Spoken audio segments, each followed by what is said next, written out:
Mind can vacillate, it can flip back and forth like a ping pong ball, or a seesaw, a pendulum.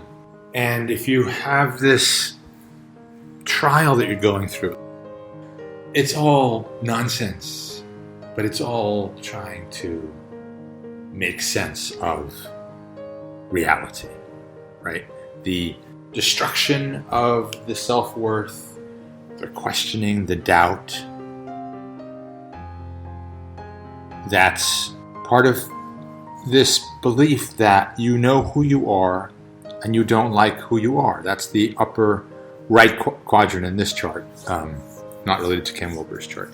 But that's the sadness and the anger that comes when you think you know who you are and you don't like who you are. I made a mistake. I'm such an idiot, right? That's what can come to mind.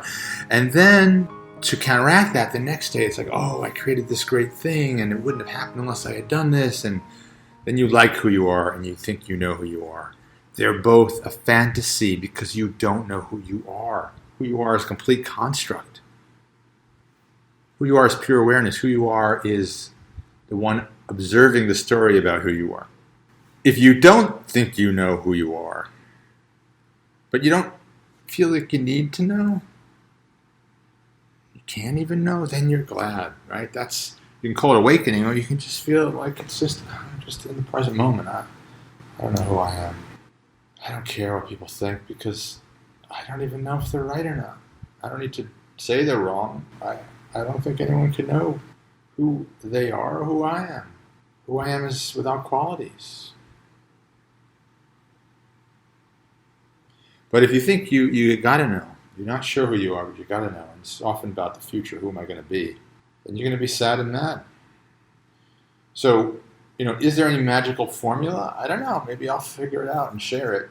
What I said with warm heart is compassion and unconditional self-acceptance. So if you're in the upper right and you don't like who you are, you can bring that compassion.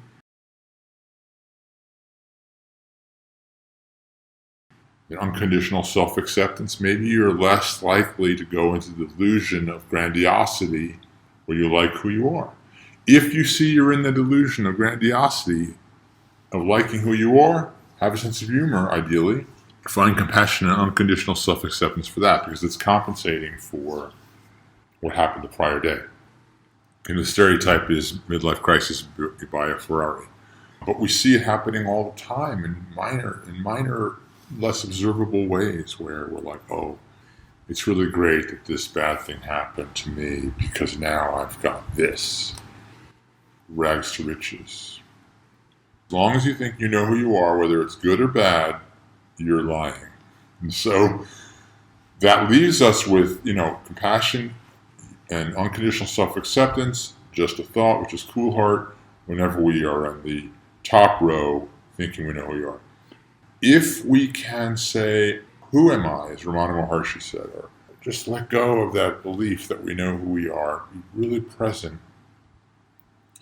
and don't feel like we need to know, then we're still glad, but we're not in delusion. We're just simply admitting we don't know and we don't need to know.